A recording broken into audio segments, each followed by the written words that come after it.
Sadhguru, India is well known for spirituality and has witnessed many realized masters who have worked for the upliftment of mankind. Even today, you are here amongst us, and many other gurus are there. Still, India is in such a bad state. Why? India is the way it is right now because still it's in God's hands. Unless you take it into your hands and do something meaningful in this country, it will remain this way or get worse. Now, if you really are concerned about the national situation or your social situation, it's very, very important that you take it into your hands in a committed way and really do something about it. Some time ago, when I was just 15 years of age, I happened to read this passage by Swami Vivekananda. He said, "Give me 100 people who are truly committed, I will change the face of this country." It made me feel so ashamed. In such a large country, couldn't he find 100 people committed for what all of us want? A man like Vivekananda doesn't come every day. When he comes, he could not find 100 people. What a shame it is. Not for him, for us as a nation. Since that day I thought, at least as a tribute to Vivekananda, we must create 100 truly committed people. And today, I can say very proudly, and it's a very joyous for me to say this, that today we have hundreds of people who are truly committed to make this change happen. The change is beginning to happen, but not enough. It is not enough. What I see is 100 people are not enough. Today we need 1,000,000 people who are really committed. Only then something really worthwhile will happen in this nation. All of you who are here today, I request you, beg you and plead with you that in whichever capacity you can, in whatever sphere of life you are, please commit yourself to create a beautiful situation in this country, which is a part of this world anyway. Please do that, because without this commitment, thinking, people are saying this is all divine plan. Because your stomach is full, you can talk this kind of philosophy. If you had your stomach empty, you would have your own plan to get your food. Isn't it so? Now life is comfortable for some people, those people are saying it is all divine plan. Now, once you have taken one part of your life into your hands, you cannot leave another part to somebody. See, for example, one big bane in this country right now is the huge population. This is not divine plan, this is just irresponsible reproduction. That's what it is. This is not divine plan. With the help of medical sciences and so many other systems, you have taken your death to some extent into your hands. When you take your death into your hands, you must also take your birth into your hands, isn't it? When we have taken death into our control, should we not take birth also into our control? Now, you want death to be in your control, but you want birth to be in God's control. This will not work. Leave both to His control, He will maintain the balance. Once you have taken one, you better take the other also. The calamity that you see in this nation is not because of divine plan. The calamity is callousness of human beings. The calamity is non-committed way of existence. The calamity is irresponsible way of living. That is the biggest calamity. You said that calamity right, there is no calamity. How to love people who irritate us the most? How to love people who irritate you? Don't pretend to love them. Just understand that they are irritating you. Why they're irritating you? Simply because they are not the way you expect them to be. They are not the way you want them to be. and you also in the same breath claim that you believe in God. If you believe in God, the person who irritates you also happened to be a creation of God. And he seems to be such a masterpiece that he can just irritate the hell out of you. Isn't it? So, don't deceive yourself. Just see, irritation is happening because you have held as what is right and what is wrong. You have decided, this is the right way to be. If there's some other way, they will irritate you first, then you will get angry, then you will hate them, then you will want to kill them. These are all natural processes, simply because you are expecting everybody in the world to be like you. If everybody in the world were like you, could you be here? In your own home, if there was one more person like you, could you live in that house? Would it be possible? It's very good that everybody in the world are the way they are. Any human being you take here, this whole mass of people, they're absolutely unique, isn't it? Yes? They're absolutely unique. The person who is sitting next to you right now, if you look at them, you will see there is no other human being like this person anywhere in this planet. There never was one, there never will be one. This is an absolutely unique human being. If you recognize that there is only one like this, it is such precious material, how can it irritate you? Absolutely unique human being who is sitting next to you, please see. Just turn around and say, people sitting next to you are absolutely unique human beings. There isn't another one like that. And it is such a miracle for you that today you are sitting next to this human being who is absolutely unique. Never before, never again on this planet. Where is the question of irritation? You are blind, that is why you are irritated. You are simply blind to life. You have not opened your eyes and looked at life. That is why you can be irritated. Otherwise, how can anybody irritate you? What is the difference between mind and Atma?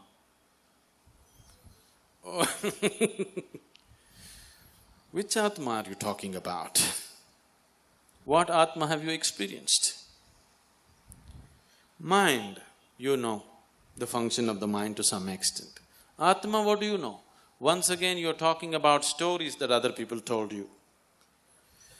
We can tell you any kind of story, but please do not talk about things which are not in your experience. The moment you start talking about what is not in your experience, to put it very bluntly, you're just lying to yourself, isn't it? Yes? If you're talking about things which are not in your living experience, are you not lying to yourself? Yes or no? So don't talk about Atmas. About mind, we can see. Atma, you cannot see right now. Does it mean to say it does not exist? It does not matter whether it exists or not. It is not in your experience right now. So if you want to experience anything beyond physical nature, obviously you cannot experience it with five sense organs. You must have a way of perceiving life beyond the five sense perceptions. That's what yoga means. Yoga means raising your perception beyond the physical so that you can experience that which is not physical. Only when you experience that which is not physical, we can say you are spiritual. Not because you believe this or that you are spiritual. Not because you go to the temple, mosque or church you are spiritual. You will become spiritual only when the realm of your experience transcends the physical reality and you have started experiencing that which is not physical. Let's not give names to that. Let us just see, right now it is not in our experience, and let's create a longing that we want to know life beyond the present limitations of life. Naturally, there will be a way to know this. Sadhguru, someone is saying that he has met many jnanis, some of whom have attained to samadhi, and he has taken diksha from them. He doesn't feel that it has made any significant impact on his life. His question is whether it is necessary for him to attend your programs. Would that make any difference? Obviously, now don't think that you met many jnanis is not a qualification. It's a disgrace that you met so many and still you did not allow it to happen. That means wherever you went, you failed. That's what it means. You met many people who even attained samadhi and still nothing happened to you means, please don't carry it as a qualification or a badge on your shoulder, it's a disgrace. Because nobody could awaken you, because you must have been going to those places like a stone. I want you to understand now that if it has not worked, definitely it's time that you make one more attempt. We have many hard ways for hard nuts, soft ways for soft ones. So if you are a hard nut, we have ways for you. You please come. In modern life, we are going through enormous stress. Can Isha Yoga help us come out of this? Now, it is not a question of modern life or ancient life. Whenever people are in a state where they have no control over their inner situations, they will be naturally stressful. It is not because of external situations that you're stressful, it is just that your inner situations, your mind, your body, your emotion and your energy is not in control. That is why you're stressful. Definitely Isha Yoga will do miracles for you in that direction. There are so many gurus today. All are claiming different things in the name of liberation. How can I know who is the right guru for me?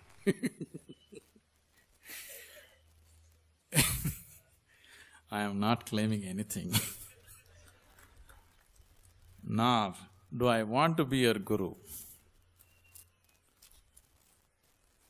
No guru, if there is one, is ever desiring to be your guru, okay?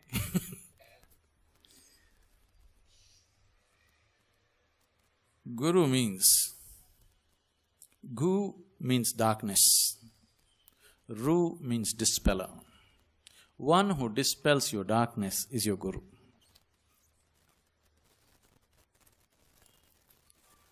Now, he dispels your darkness not because he desires to be your guru. He dispels your darkness because he has the necessary light within himself. Now your question is, okay, there are so many of them, which one should I choose? This question is like, which soap shall I use? Lux, Hammam, Nirma, which one?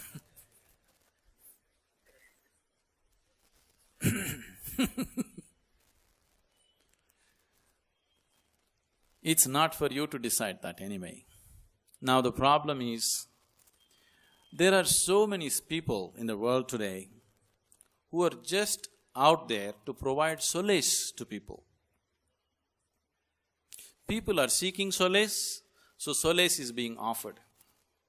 Those who offer solace to you, those who offer psychological comfort to you, you don't call them a guru because they're only taking you deeper into your ignorance.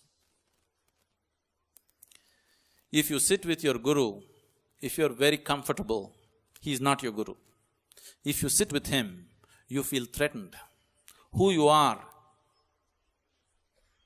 becomes so insufficient in his presence. Who you are trembles in his presence, then he is your guru. In his presence, if you're comfortable, he is not your guru because he is only supporting your limitations. He is not threatening your limitations. In his presence, you don't know what to do, he is your guru. In his presence, you know what to do, he is not your guru. In his presence, you don't know what to do, but still everything happens, he is definitely your guru. This is not something that you judge. But right now there is a need to judge because so many of them are coming.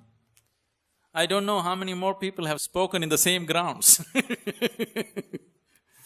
I know every day they're barging into your homes through the television and claiming all kinds of things. most of the time offering you solace, encouraging your limitations. Anybody who encourages and sustains your limitations, anybody who tries to make you feel comfortable is definitely not your guru. A guru is somebody who threatens you.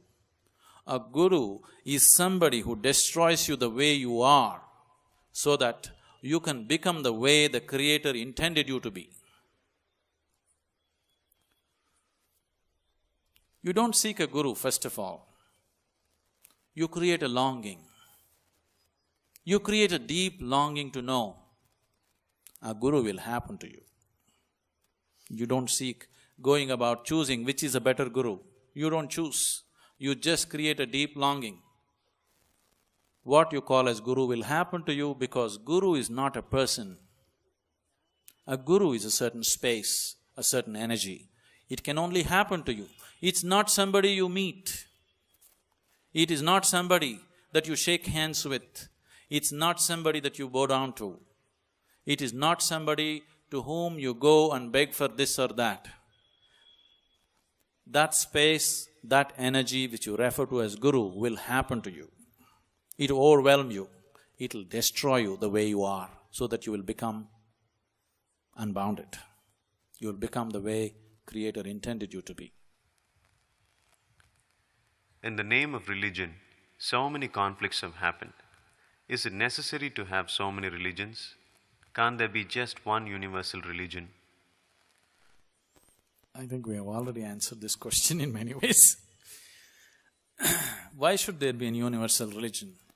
I would like to see, there are 7 billion or 6 billion people in the world, I would like to see 6 billion religions. Only then it'll work for you. Because religion is a very intimate process. It's an inward process. It is not something that you do on the street. It is something that you do within yourself. We don't need one religion, we need billions of religions. Each individual should see which is the way for him to seek his ultimate nature. He need not form a group, whether the group is 5 people or 10 people or million people, it has no meaning. Religion is something that you do within yourself, not on the street.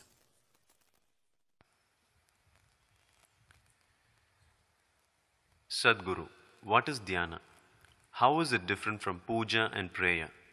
Does practicing meditation bring well-being to us the way we want it, just like performing rituals does?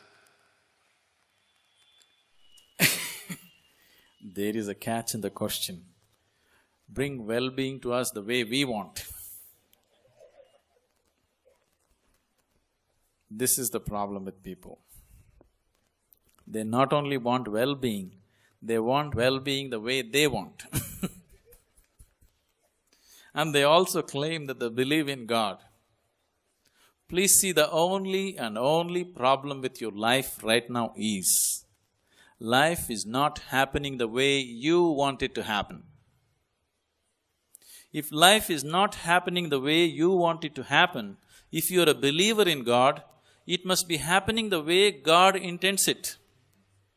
You must be very happy, but you are not happy. Your beliefs are so hollow that it is not working. Now, what is dhyana? If you are in dhyana, are you beyond rituals, prayer and all these things?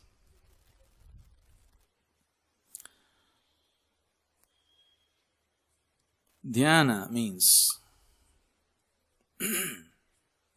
to be beyond the limitations of your body and mind. When you exist here as a body, as a mind, your suffering is inevitable. If you're happy, it's an accident, I'm telling you. Because the process that you refer to as body, the process that you refer to as mind is not in your hands. It is always subject to all the forces of duality in the existence. So, you being happy or unhappy, peaceful or not peaceful, is no more yours. It is just the situation which decides this.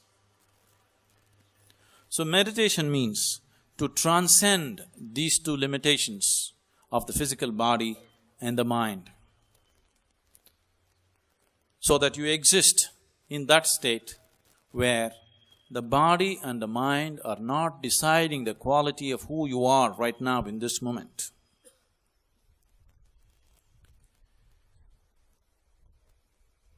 To be in meditation means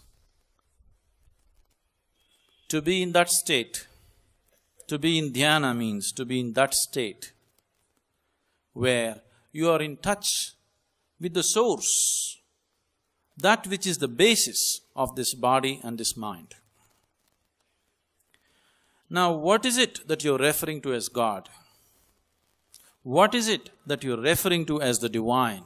What is it that you're referring to as Allah and Shiva and God and whatever else? That which is the basis of all creation, that is what you're referring to as God. So meditation means to be in that state where you are neither the body nor the mind, because body and mind are things that you gathered from outside. They are not the basis of life, they are only the surface of life. The physical reality of the existence is only the peel of the fruit. See, the peel has no purpose of its own. Only as a protective layer for the fruit, the peel means something. For example, this moment you're sitting here, this body is very important. You have to feed this body, you have to clothe this body, you have to decorate this body, you have to pamper this body in so many ways. But that something inside this body which you never experienced, if that something leaves this body, nobody is interested in the body. Now the fruit is gone, nobody is interested in the peel anymore.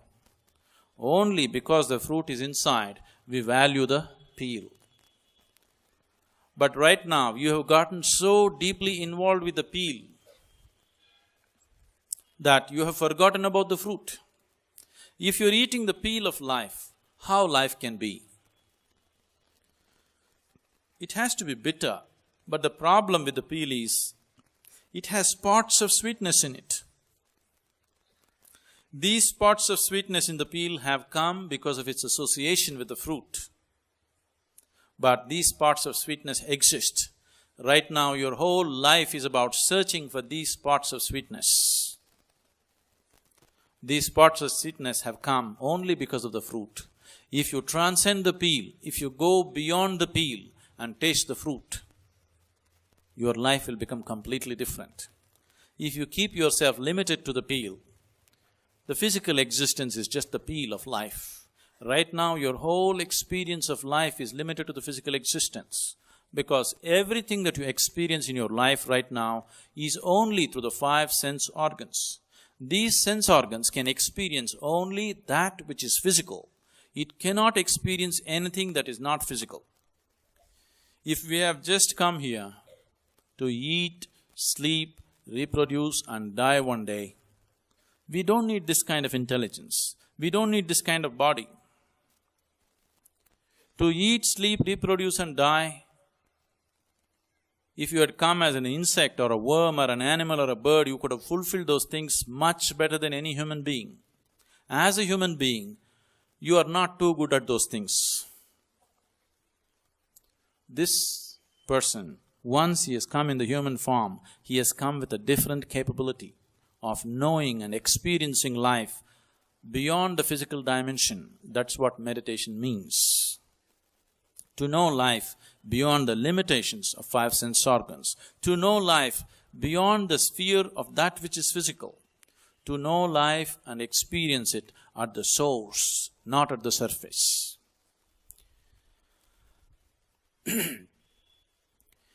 Is it not enough for me to pray? Your prayer is just 99% of the time is just an expression of your fear and greed. It has nothing to do with divinity. It has nothing to do with the source of life. It is very much the surface. Things that you don't have, things that you long for, things that you crave for, that is what your prayer is. You are just hoping God will give it to you. You are just hoping that you will earn your life little free. You are just hoping that you will get your life at fair price. It's not working, but fear itself is not going, even peace is not coming into your mind because of this. The difference, the fundamental difference between prayer and meditation or dhyana is, prayer means you are making an attempt to speak with God. By now, you must have spoken much. In all these years of speaking, probably you never allowed Him to speak. If you don't allow somebody to speak, so you do one thing. You go to your friend's house today after this meeting, sit there for half an hour, you do all the talking. Don't allow your friend to utter one single word. The next time you go and knock on his door, even if he's there, he will say he's not there. If you say 10 things, at least if you allow him to say one, there is a possibility of relationship. If you do all the talking, your friend will have nothing to do with you. That is what has happened between you and God. Even though He is very much present with you, He pretends as if He is not there, because He is afraid of you, because you do all the talking. So meditation means you stop your nonsense and listen. It's not the time for you to speak. You speak throughout the day. For some time in a day, you allow Him to speak. Let's see what He's got to say. Are you a Shaivite? Does your path embrace every god and everybody? I think before I spoke, they wrote this question. Are you a Shaivite or a Vaishnavite? You are asking me which group do I belong to.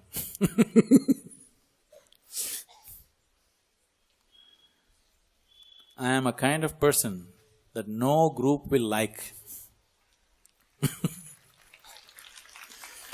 Because in many ways I am a threat to all groups. First of all, why do you want to form a group? The need to form a group has come within you because as a being you're insufficient. You're feeling insufficient by yourself. This is the reason you have formed groups. Whether the group is family or community or religion or caste or whatever. Any kind of group you have formed because by yourself you feel insufficient. As a being, you are not sufficient. You have not found anything within yourself which is of such value that if it sits here, it is complete by itself. You have not found anything of substance within you. That is the reason why you are forming a group. That is the reason why you belong to your group. Whether you are a Vaishnava or a Shaiva, or you are this or that, the fundamentals, the psychology behind the need to form a group has come because of your insufficiency. You have not felt who you are. You have not bothered to see who you are. You have not bothered to experience what is the nature of your being. That is the reason you have formed a group. Now, my whole work and my life is to help people experience the divine within themselves. If you experience the divine within you, after that, definitely you would not have any need to belong to any group.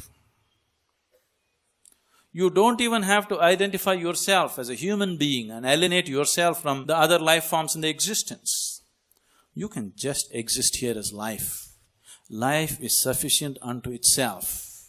You don't have to make Saiva out of it. You don't have to make Vaishnava out of it. You don't have to make Hindu out of it. You don't have to make Muslim out of it. If you sit here, this being is sufficient. Now, people are always struggling with this because they're trying to find value for themselves from outside. They're always trying to add value to their life, either through education, or through the clothes they wear, or through the jewels they wear, or through the homes that they stand in, or through the visiting cards that they carry. You're doing all this because somewhere you have not experienced the nature of who you are. You have not even made an attempt in that direction. So belonging to this group or that group only retards you. It doesn't matter which group you belong to, it retards you. If you are planning to form an Isha group, that will also retard you. The very reason carefully we chose a name as Isha is, Isha means formless divinity, that you can't identify with it. You can experience it, but you can't identify yourself with it.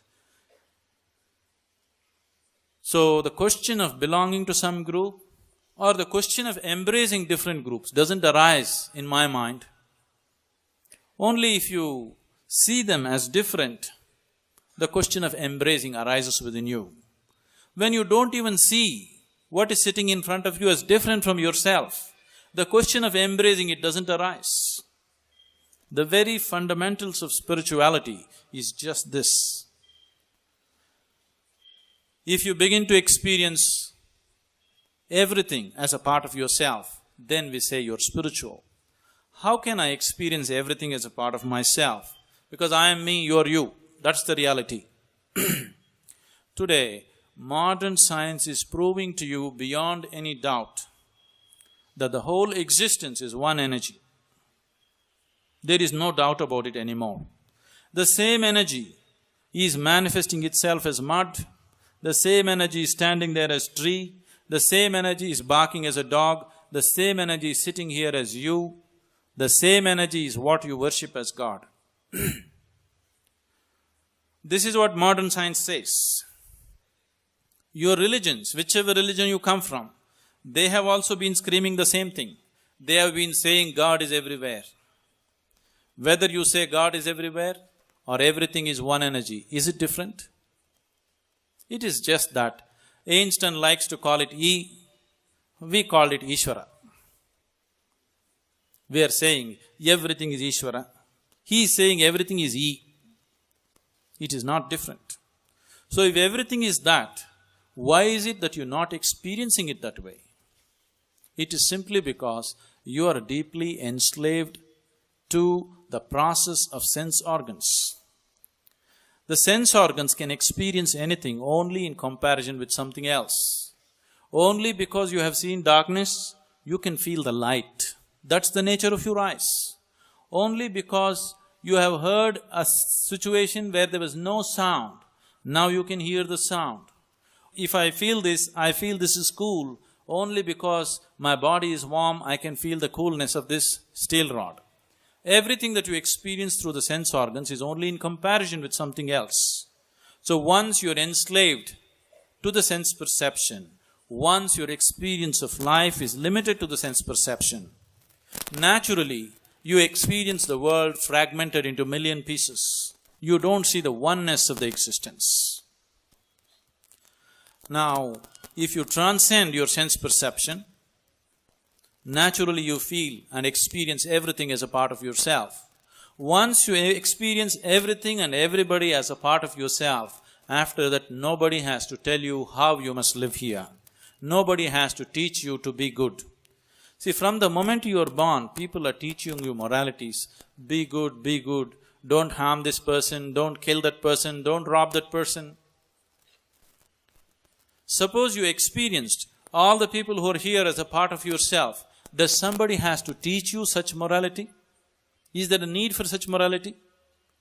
So that is what spirituality means. If you have tasted anything which is beyond the physical limitations, you cannot belong to any group.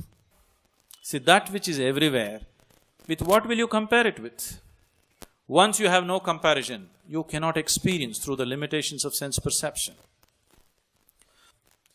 You can see it this way. Once it so happened, there was a philosopher fish. What? A fish, a philosopher? Yes, a philosopher fish. See, everybody is a philosopher. Please look at yourself. You are also a great philosopher. There is a drunkard on the street.